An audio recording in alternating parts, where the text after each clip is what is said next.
കിടപ്പുമുറിയിൽ വൻതോതിൽ positive energy വരുത്തേണ്ടതുണ്ട്. കിടപ്പുമുറിയിൽ വെള്ളം വയ്ക്കാൻ പാടില്ല. ഇത് പണനഷ്ടത്തിനും മോഷണത്തിനും ഇടയാക്കുന്നതാണ്.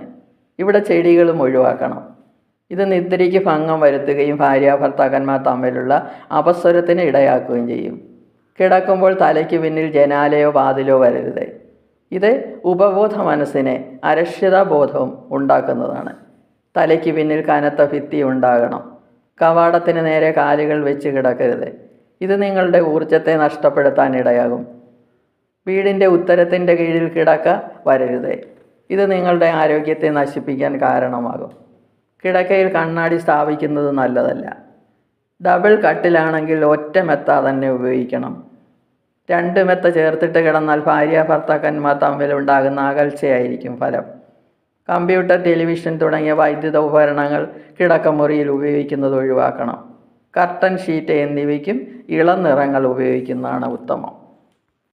വീഡിയോ ഇഷ്ടപ്പെട്ടെങ്കിൽ സബ്സ്ക്രൈബ് ചെയ്യുക. സംശയങ്ങൾക്ക് വാട്സപ്പ് നമ്പറിൽ ബന്ധപ്പെടുക.